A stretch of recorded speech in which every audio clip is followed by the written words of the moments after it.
6월은 호국 보훈의 달입니다. 이 나라의 민족을 지키기 위해서 피와 땀과 모든 걸 쏟으신 우리 순국 선열들을 기억하면서 나라 살아나는 마음을 되새기는 귀한 달입니다. 따라서 우리의 마음속에 주님을 향한 뜨거운 마음뿐만 아니라 나라를 사랑하는 마음도 같이 타오를 수 있는 은혜의 삶이 되기를 원합니다. 나라가 있어야 우리의 신앙도 존재하는 것입니다.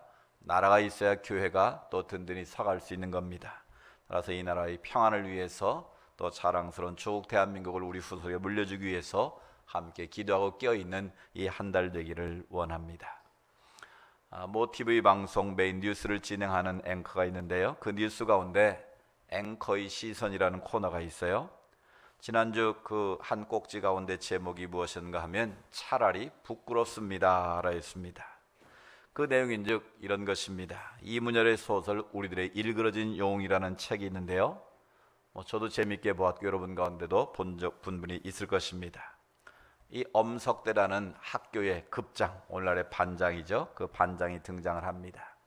근데 이 엄석대라는 이 반장에게 담임선생님이 모든 권한을 다 부여했어요. 그래서 아이들 숙제검사부터 시작해서 청소검사, 복장검사, 학급의 급식비를 걷는 이런 모든 것을 그 반장에게 맡긴 거예요. 그런데 그런 모든 권한을 부여받은 이 엄석대가 그 권한을 바르게 쓰면 참 좋은데 때로는 폭력을 휘두르고 돈을 갈취하기도 하고 자기 멋대로 반을 운영합니다. 그래서 학생들이 담임쌤에게 이 엄석대가 너무 힘들게 합니다, 어렵습니다 하면 담임쌤은 그 말에 아랑곳하지도 않고 그 반장의 말을 절대 신뢰하고 그 모든 말을 그냥 무시해버립니다. 그러면 그럴수록 이 엄석대는 권한이 강화되고 더 몹쓸 짓을 많이 하게 되죠. 심지어는 시험을 치르면 항상 반에서 1등하고 전교 1등을 합니다. 그 비결이 무엇이었을까요? 공부를 제일 잘하는 학생에게 폭력을 행사해서 그 시험지에다 이름을 지우고 엄석대 이름을 쓰게 만드는 거예요.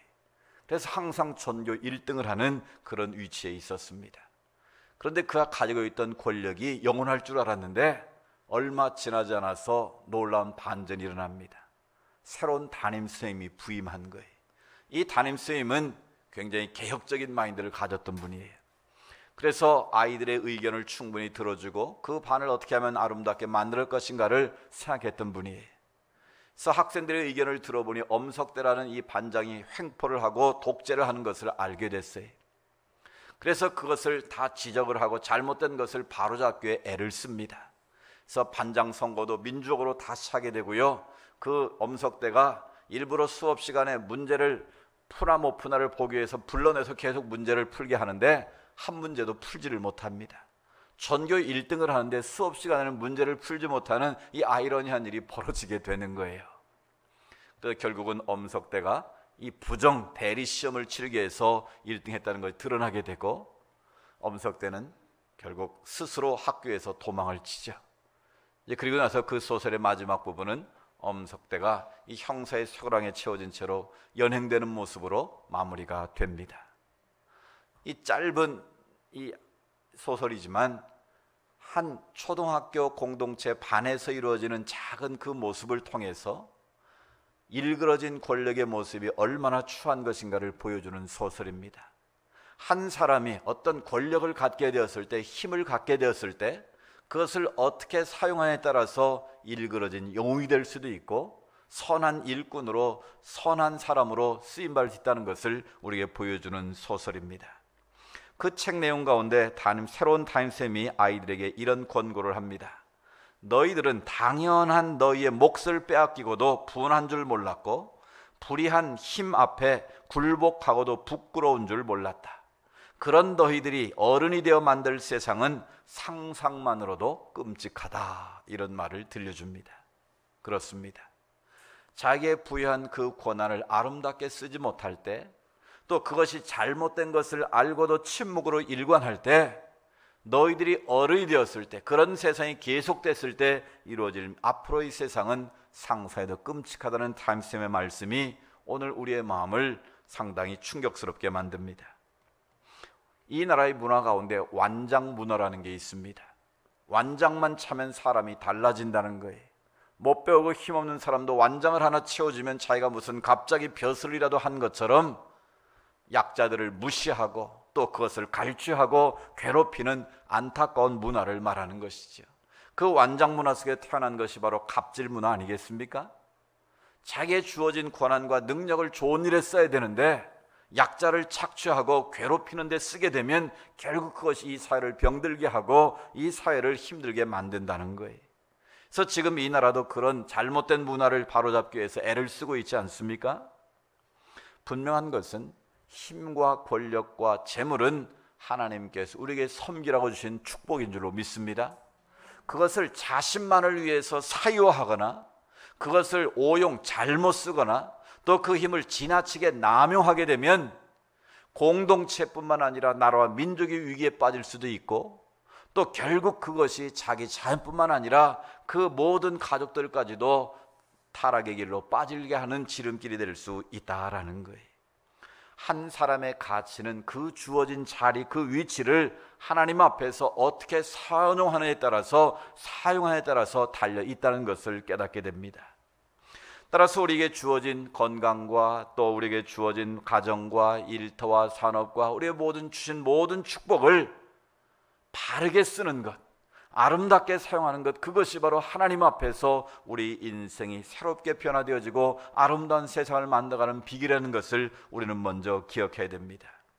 결국 그러기 위해서는 때때로 우리의 결단이 필요합니다. 용기가 필요합니다. 잘못된 것에, 불의한 것에 대해서 때로는 항거할 수 있고 잘못된 것을 놓으라고 말할 수 있는 용기도 우리에게 필요하다라는 것이죠. 우리가 특별히 호국 보훈의 달을 맞이해서 이 나라의 민족이 여러 가지로 많은 어려움들이 있습니다. 코로나19라는 어려움도 있고 또 정치적인 어려움도 있고 외교적인 또 여러 면에서 많은 어려움들이 있습니다. 바로 이때에 이 민족을 살고 이 나라를 아름답게 만들어갈 새로운 영웅이 필요한 시기입니다. 영웅은 어떤 특별한 자만의 영웅이 아니라 자기의 주어진 작은 위치에서라도 최선을 다해서 자기의 주어진 능력을 가지고 세상을 아름답게 만들어갈 수만 있다면 그 사람은 이 시대의 작은 영웅이 될 수 있는 것이죠. 특별히 호국 보훈의 달을 우리가 맞이하면서 우리가 어떻게 하면 하나님이 기뻐하시는 이 나라를 세워가고 우리가 어떻게 하면 하나님이 기뻐하시는 하나님의 사람으로 하나님이 찾으시는 일꾼으로 서게 될 것인가를 오늘 말씀을 통해서 생각해 보기 원합니다. 오늘 우리가 읽은 본문 말씀은 여러분이 잘 아시는 것처럼 이 페르시아 제국 수산궁에서 있었던 이야기입니다. 그 당시 세계를 제패했던 페르시아 제국의 아하수에로 왕이 있습니다. 그 아하수에로 왕이 수산궁에서 나라를 다스리고 있는데 당시 유대 민족들은 페르시아 제국의 포로로 끌려가서 노예처럼 살던 시대입니다. 그런데 모르드게라는 유대인이 있었는데 그 왕의 신임을 얻어서 정치에 진출하게 되고 수산궁에서 일을 하는 높은 자리에 오르게 되죠. 그런데 그 모르드게에는 하나의 조카가 있었는데 포로로 끌려간 그 조카를 자기 친딸처럼 양육한 에스더가 있습니다. 그 에스더를 자기 친딸처럼 양육을 했는데 어느 날 왕의 왕후가 폐위가 됩니다. 그래서 새로운 왕후를 뽑아야 되는데 모르드게 그 소식을 듣고 자기 조카 에스더를 천거를 합니다. 그런데 하나님의 은혜로 그 에스더가 아하수에로 왕의 왕후가 된 것이죠. 이제 그런 가운데 엄청난 역사적인 문제가 발생을 합니다. 이 하만이라는 이 높은 지위를 가진 사람이 있는데 이 모르드게라는 이방 사람 유대인이 자기 나라에 와서 자기와 비슷한 권력의 위치에서 일하는 걸 보고 시기와 질투가 생긴 거예요. 그래서 어떻게 하면 이 유대 사람들을 다 말살할 거라는 음모를 꾸미게 됩니다. 그래서 결국 왕의 친서를 만들어 사인을 하게 만들고 모든 유다 민족들을 죽게 만드는 그런 칙령에 사인을 하게 만듭니다. 그래서 얼마 있지 않아서 모든 유대 민족은 이 페르시아 제국에서 이 몰살을 당할 위기에 처하게 됩니다. 그것을 한 모르드게는 왕궁에 들어가지도 않고 베옷을 입고 성문 앞에서 금식을 하면서 하나님 앞에 민족을 살려달라고 기도를 하게 되죠. 이제 그리고 나서 자기 조카인 에스더에게 하닥이라는 사신을 통해서 이제 내용을 주고받습니다. 그래서 지금 우리 민족이 하만의 괴계로 죽게 됐다. 우리가 가만히 있으면 이 민족이 하루아침에 멸망을 당한다. 바로 우리가 이 민족을 살려야 된다는 내용의 친서를 보내게 되는 것이죠. 이제 그 친서를 받은 에스더가 다시 삼촌 모르드게에게 편지를 보냅니다. 그 내용이 오늘 에스더 4장 13절 이하에 나와 있는데요. 모르드게가 그를 시켜 이 부분이 아니고 그 앞부분입니다. 그러니까 모르드게가 이제 편지를 볼 때 에스더가 말합니다. 지금 삼촌도 아는 것처럼 왕이 왕후를 부르지 않았는데 왕 앞에 나가면 그 왕의 모반과 같지 않습니까? 나는 지금 한 달 동안 왕의 부름을 받지 못한 상태입니다. 이 상황에서 왕 앞에 내가 그냥 나가면 나는 죽습니다. 그런 내용의 편지를 보냅니다. 그 대답을 들은 모르드게가 가슴 뜨끔한 충고의 말씀을 오늘 본문에 들려줍니다. 그게 바로 에스더 4장 13절 14절인데요 우리 다시 한번 읽어보겠습니다. 13절부터 시작. 모르드게가 그를 시켜 에스더에게 화답하되 너는 왕궁에 있으니 모든 유다인 중에 홀로 목숨을 건지리라 생각하지 말라. 이때에 네가 만일 잠잠하여 말이 없으면 유다인은 다른 데로 말미암아 노임과 구원을 얻으려니와 너와 내 아버지 집은 멸망하리라. 네가 왕후의 자리를 얻은 것이 이때를 위함이 아닌지 누가 알겠느냐 하니. 아멘. 이 본문을 묵상하면서 이 말씀을 들을 때 가슴이 뜨끔했습니다. 이 말씀은 모르드게가 에스더에게 하시는 말씀뿐만이 아니라 오늘 이 시대를 살아온 우리 모두에게 주시는 하나님의 음성으로 들어야 될 줄로 믿습니다. 모르드게의 충언 속에는 세 가지 중요한 의미가 담겨져 있는데요 그 첫 번째는 혼자 살겠다고 생각하지 말라는 겁니다. 네가 지금 왕후가 되어서 너는 왕궁에 있으니까 모든 유다 민족이 몰살당할 때에 나는 살겠지라는 이기적인 생각을 품지 말라는 거예요. 우리가 하나님 앞에 의로운 일을 하거나 공동체나 나라를 위해서 어떤 선한 일을 하고자 할 때에 우리의 발목을 잡는 일이 무엇입니까? 바로 나의 이기적인 생각입니다. 나의 이기적인 욕심에 우리가 발목을 잡히게 되면 그것을 말하지 못하고 행동하지 못하는 오류를 범할 때가 많다는 것이죠. 모르드게는 바로 그것을 지적한 겁니다. 너는 왕후니까 다 죽어도 나는 안 죽는다라는 이기적인 생각에 빠지지 말라라는 겁니다. 두 번째는 믿음의 생각을 하라고 충고를 하고 있습니다. 구원은 하나님의 손에 달려 있다는 거예요. 어떻게 보면 큰 그림에서 보면 네가 말을 하든 하지 않든 하나님의 뜻이 유대민족을 살리기를 원하신다면 살릴 거라는 거예요. 그런데 할 수만 있다면 네가 그 하나님의 섭리에 동참하면 좋겠다라는 거예요. 그러니까 네가 믿음의 생각을 해서 모든 것이 하나님의 손에 달려 있음을 믿는다면 비록 한 달 동안 왕이 너를 부르지 않았어도 하나님이 함께 하시면 왕의 마음을 풀어주지 않겠느냐는 거예요. 너를 거두지 않겠느냐는 거예요. 그러면 너도 살고 나라도 살 수 있는 길이 열리니까 믿음의 생각을 하고 믿음으로 나아가라는 겁니다. 만약 네가 잠잠하면 민족도 다 죽고 너와 내 집도 망할 것이라고 강력하게 촉구를 하는 거예요. 그렇습니다. 우리가 어떤 의로운 일을 하고자 할 때 먼저 중요한 것은 믿음의 생각을 하는 거예요. 내가 할 수 없다고 하나님도 할 수 없는 것처럼 착각하면 안 된다는 거예요. 나는 할 수 없지만 하나님이 내게 능력 주시면 그 모든 상황을 바꿔서라도 얼마든지 하나님은 그 일을 이루신다는 믿음을 가지고 우리가 도전할 때 하나님이 그 일을 이루시는 줄로 믿습니다. 따라서 에스더에게 모르드게는 믿음의 생각을 하라는 거예요. 네가 왕이 혹시라도 나를 죽이면 어떨 거라는 부정적인 생각하지 말고 하나님께서 우리 민족의 구원은 하나님의 손에 달려 있으니까 믿음으로 나아가면 믿음으로 하나님이 승리할 거라는 걸 믿고 가라는 겁니다. 세 번째는 중요한 말씀인데요, 사명을 생각하고 결단하라는 촉구입니다. 따라서 네가 왕의 자리를 얻은 것이 이때를 위함이 아닌지 누가 알겠느냐. 네가 계집 종으로 이 애굽의 그 유다에서 페르시아로 끌려왔는데 너를 이런 대제국의 왕으로 삼으신 하나님의 목적이 있지 않겠느냐는 거예요. 너 혼자 왕국에서 호요식하고 부경화를 누리도록 하기 위함이 아니라는 거예요. 이때를 위해서 민족이 위기를 당할 때 너를 통해서 구원하시기를 기뻐하시는 하나님의 사명이 있지 않겠느냐라는 거예요. 여러분, 이 말씀 우리가 중요한 교훈은 바로 이것입니다. 왕후의 자리는 특권이 아니라 사명의 자리라는 거예요. 마찬가지로 오늘 우리에게 주어진 모든 것들은 나만을 위한 축복이 아니라, 나만을 위한 특권이 아니라 그것을 통해서 하나님이 이루시기 원하시는 놀라운 사명이 있다라는 겁니다. 그 하나님의 사명을 깨닫고 우리가 하나님께로 나아갈 때, 결단하며 나아갈 때 하나님의 역사가 우리를 통해서 이루어진다라는 것입니다. 그러면서 에스더는 부탁을 합니다. 당신은 가서 수산에 있는 유다인을 다 모으고 나를 위하여 금식하되 밤낮 3일을 먹지도 말고 마시도 마소서. 나도 나의 시녀와 더불어 이렇게 금식한 후에 규례를 어기고 왕에게 나아가리니 죽으면 죽으리이다. 내가 왕의 규례를 어기고 죽으면 죽으리라는 결단을 가지고 내가 왕 앞에 나가겠습니다. 그러니 나를 위해서 함께 금식하며 기도해달라고 요청을 합니다. 왜 에스더가 금식하며 기도를 요청했을까요? 두 가지 이유가 있는데요. 자신의 마음의 결단이 약해지지 않도록 힘을 얻기 위해서 금식하며 기도하기를 원했던 것입니다. 우리가 결단해도 그 마음이 흔들릴 때가 있지 않습니까? 그 상황을 앞으로 차게 다가올 그 일들을 생각해 보면 혹시라도 왕이 나를 받아주지 않으면 나는 바로 죽는데 내가 죽으면 어떡하지? 그런 두려움이 왜 없겠습니까? 그런데 그 두려움을 이기는 힘이 무엇입니까? 바로 하나님 앞에 기도하는 거라는 거예요. 기도도 중요하지만 금식하며 기도하는 것은 훨씬 더 하나님 앞에 강력한 힘이 될 수 있다는 거죠.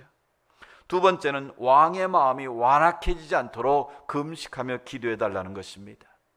왕의 마음이 완악해져 버리면 유다 민족 소수 민족인데 그것 좀 하나 무시해 버린들, 또 계집종으로 끌려왔다가 왕후가 되었지만 그 무시해 버린들 무슨 큰 의미가 있겠습니까? 그렇게 되면 결국 다 죽게 된다는 거예요. 그래서 금식하며 기도하는 것은 왕의 마음을 녹여주셔서 민족을 살리고 애써 살고 모든 것이 살아나는 하나님의 승리가 있게 해달라고 금식 기도를 요청한 거예요. 이사야서 58장 6절에 보면 금식 기도의 능력을 이렇게 성경은 우리에게 보여주고 있습니다. 같이 한번 읽어볼까요? 시작. 내가 기뻐하는 금식은 멍에 줄을 끌어주며 압제당하는 자를 자유하게 하며 모든 멍에를 꺾는 것이 아니겠느냐. 아멘. 우리가 일반적으로 기도할 수 있지만 하나님 앞에 금식하며 기도할 때는 흉하게 결박이 풀려지는 역사가 임하는 줄로 믿습니다. 묶인 것에서 자유함을 얻게 되고 모든 멍에를 꺾어주는 하나님의 능력이 임할 수 있다라는 거예요. 이 사실을 에스더는 알았기에 그 믿음을 가지고 함께 금식하며 기도하기를 원했던 것이죠. 그리고 그의 고백이 참으로 비장합니다. 죽으면 죽으리다. 왕이 나를 거둬주지 않아서 죽인다면 나는 죽기를 각오하고 왕 앞에 나가서 우리 민족의 현실을 고하겠다는 비장한 결단의 모습을 우리에게 보여주고 있는 것입니다. 사랑하는 여러분, 만약 여러분이 에스더의 입장에 있었다면 어떤 결단을 하시겠습니까? 에스더처럼 내가 죽으면 죽으리란 결단하고 그 앞에 나아갈 수 있겠습니까? 결코 쉬운 일이 아닙니다. 그러나 하나님이 이 시대를 살리고 이 민족을 살리기 위해서는 이런 에스더와 같은 믿음의 일꾼들, 믿음의 영웅들의 결단을 통해서 지금 이 나라가 여기까지 올 수 있었다라는 사실이에요. 또한 하나님은 지금도 이 나라의 민족을 이끌어갈 그런 에스더와 같은 결단을 하는 일꾼을 찾고 계시다라는 것입니다. 그럼 우리가 하나님이 찾으시는 일꾼, 이 시대를 살리는 훌륭한 하나님의 지도자가 되려면 어떤 길로 나아가겠습니까? 하나님에게 힘 주시고 건강 주시고 교회 주시고 가정을 주시고 섬길 수 있는 일터를 주셨는데 그것이 특권이 아니라 사명임을 자각하는 것으로부터 출발한다는 것을 기억하시기 바랍니다. 인생은 자신에게 주어진 그 사명을 자각하고 사명에 헌신할 때 하나님이 기뻐하시는 일꾼이 될 수 있습니다. 이 나라와 이 민족을 살 수 있는 하나님의 영웅이 될 수 있다라는 것입니다. 어떻게 사는 것이 정말 가치 있는 삶인가, 어떻게 사는 것이 나라와 민족을 살아가는 삶인가를 오늘 우리는 다시 한번 에스더의 삶을 통해서 깨닫게 되는 것이죠.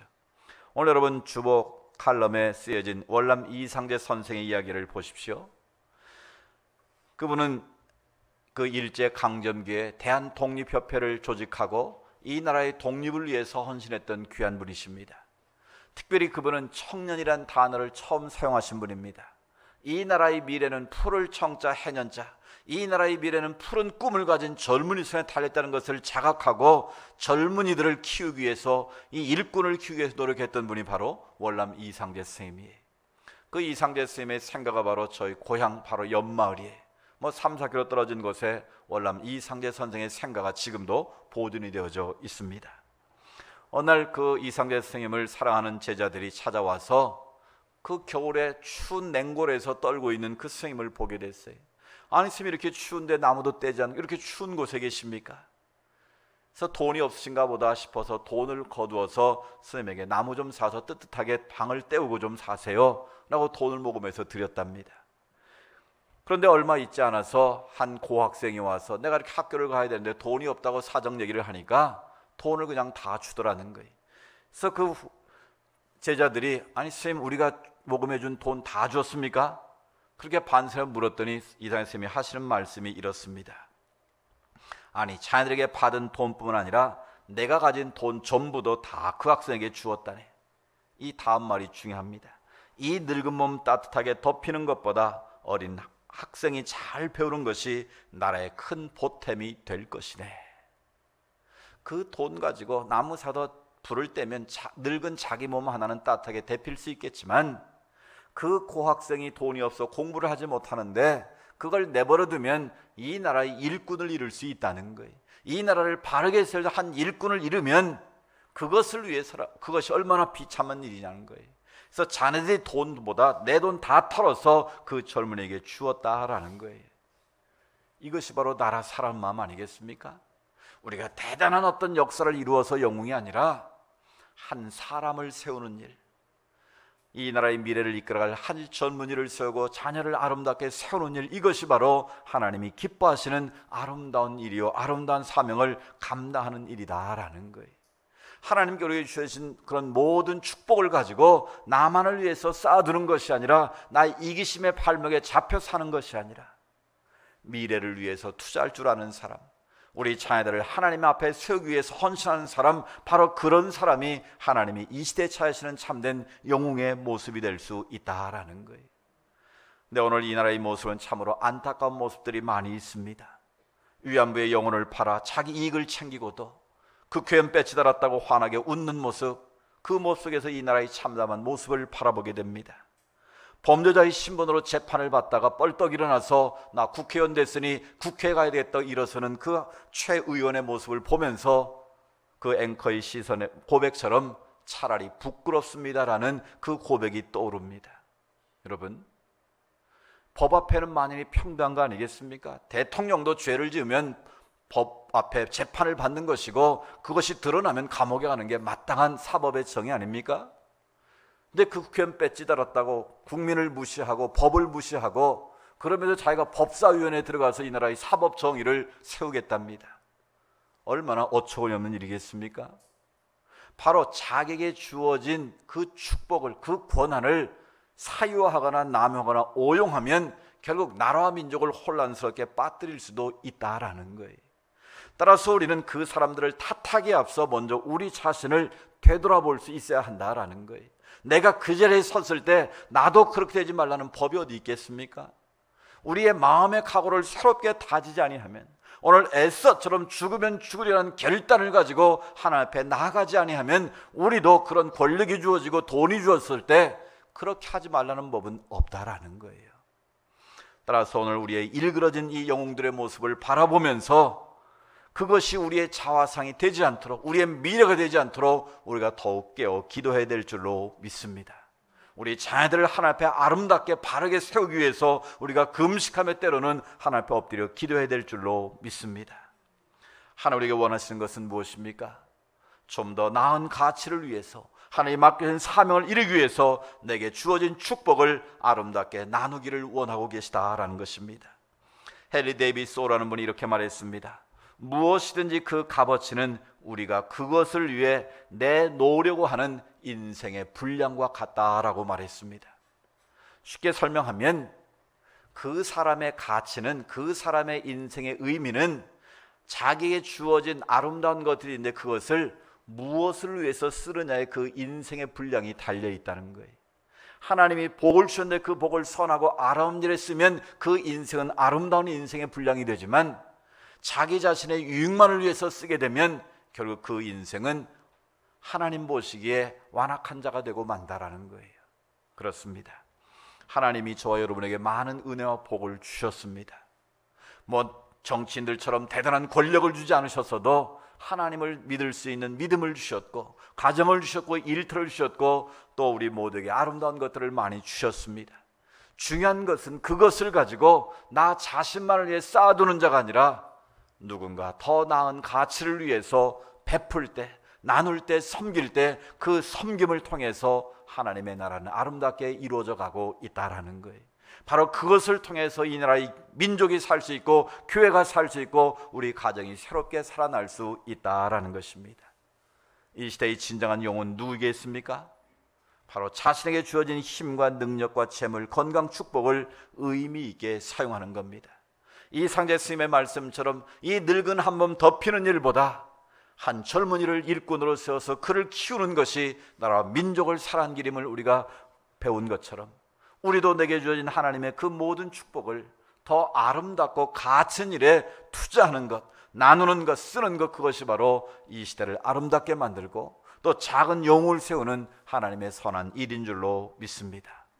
다시 한번 이 호국 보훈의 달을 맞이하여 에스더처럼 우리가 결단하고 죽으면 죽으라는 믿음을 가지고 하나님께로 나아가기를 원합니다. 그리고 하나님께로 주신 그 모든 축복을 가지고 더 의미 있는 일, 가치 있는 일, 나라 민족을 사는 일, 교회를 사는 일에 우리가 헌신함으로 하나님이 이 시대에 차시는 그런 작은 믿음의 영웅들이 될 수 있기를 주님의 이름으로 축복합니다.